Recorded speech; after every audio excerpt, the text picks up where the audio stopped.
Robert Pelloni, or as some of you old school internet people may know him as Bob. He is the creator of Bob's Game, and that was around, like 15 years ago, 15, 20 years ago. He worked on this one-person RPG for the Game Boy Advance, and then the Nintendo DS, and then a PC port.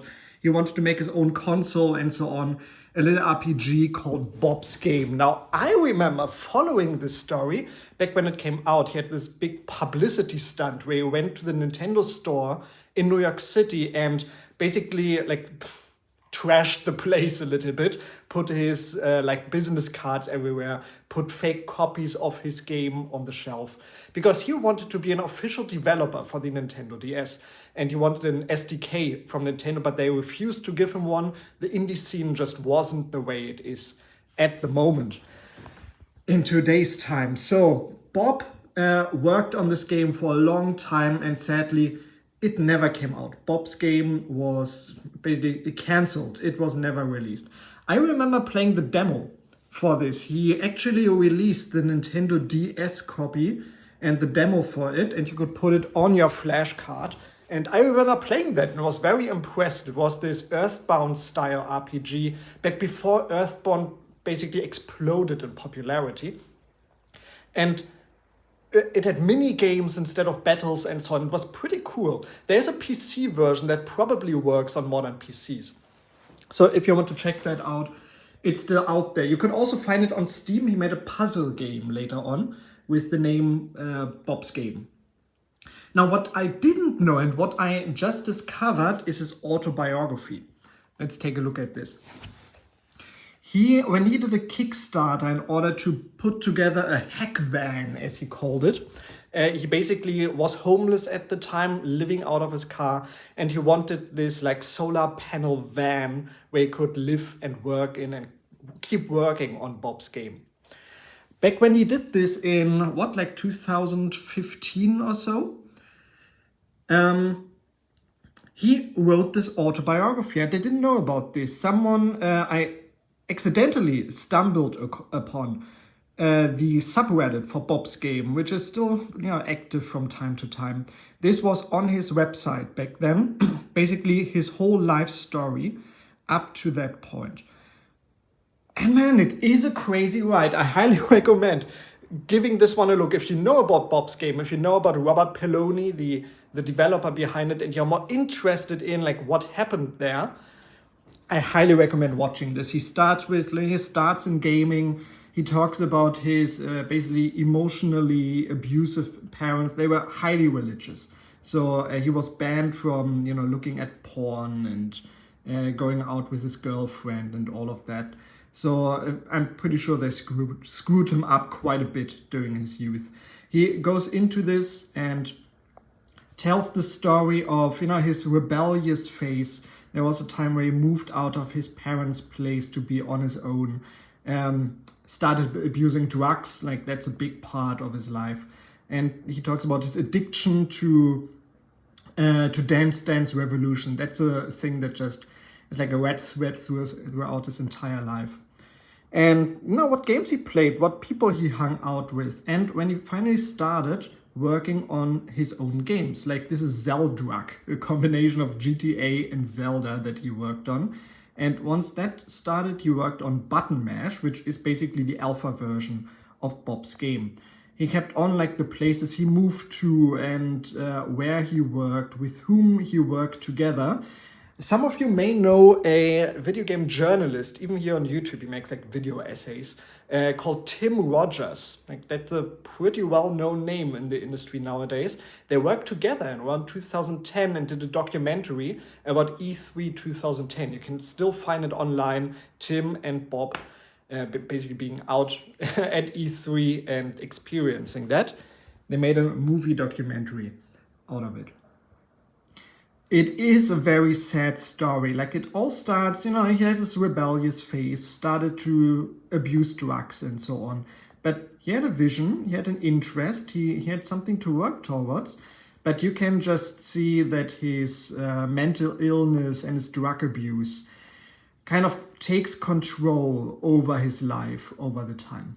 Basically, this is a PDF. I don't know if I mentioned this. Like someone saved it. This is no longer on his website. Someone saved it as a PDF. You can find it in the Bob's Game subreddit. So he talks about his drug abuse, and you just see his like mental decline over time. He had a few meetings with Nintendo to get that SDK. They offered him, actually, like he said they offered him his own team at Nintendo. So basically, like, come to our offices and work on your game there. We'll give you some support for that. He said no, it's a one-person game. He was always very proud of it being the only and the biggest game ever created by one person. He was a bit pissed about a Cave Story when that came out. But he nonetheless kept on going. A very sad story, he inherited like $100,000 at one point, which is like life-changing money. And he managed to basically burn through that in a couple of years, to the point where his parents had to support him again. And then when they no longer could in good conscience do that, they basically kicked him out. He lived from his car, was on food stamps, then he lost the food stamps and so on. Very sad story. Sad story of his life. There is probably around here, like that's already a crazy picture right there. He talks about this like really bad trip he had on some drug, and you can see like his brain fell apart right there. He thought he became a god by making this game, and he thought that he was literally like the second coming of Christ. There's one part like, oh, it's Easter soon, I will become Jesus Christ, like I will take his role and so on. It is a crazy story, and you can just see that, drugs ruined his life. His mental illnesses, which because of his religious parents, just, probably weren't treated in a way that they should have.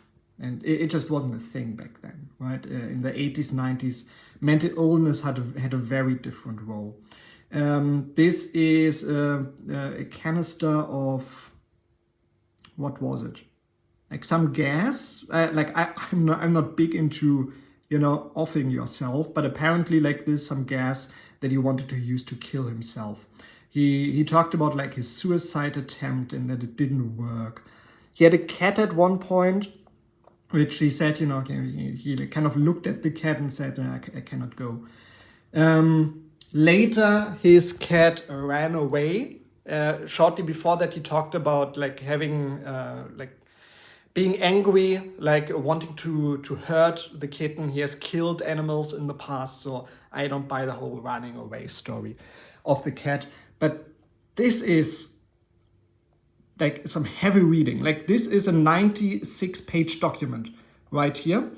And I read through all of this in one evening. Like there are big parts you can skip because they're just religious, crazy ramblings about, him becoming God. Do we have a part like this here? Like it's just a big rambles and so on, and some crazy things. He just believed, also like talking about everything. That like here, like this is crazy religious rambling right here.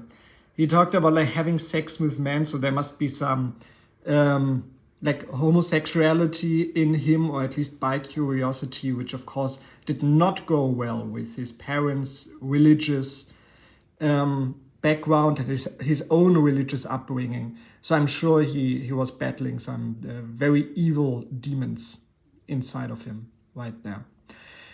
If you're interested in this, like Bob's Game, if you remember the story, tell me in the comments. Like, are you an old school gamer from the internet? Do you know about Bob's Game?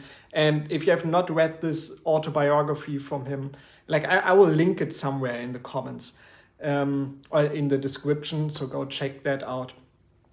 I really recommend, if you're into like the weird behind the scenes of all of that, this autobiography is a place to check out.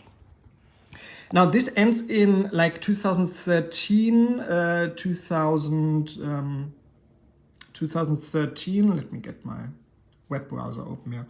Like 2013, 2015, something like this. Of course, he's still alive. Like, he attempted like multiple suicide attempts. He's still alive, apparently still has very bad mental problems. His website is still up. He updates it all the time with like weird stuff like this. Still like crazy religious ramblings. Relatively little is known about his life over the last 10 years. Apparently, there is, like someone said, that he opened an arcade, which is not too far-fetched because of his whole DDR thing.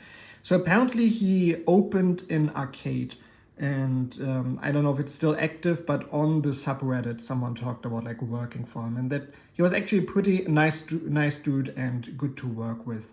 But you know, his mental instability is still taking the best of him. At the very end of his webpage, you see like there's a big web page full of ramblings that he's updating over the years. In the end, he talks about his wife and her kids, so maybe he got into a new relationship, maybe that's what his life is now. But he's still battling some pretty crazy stuff, and it's a sad story to see,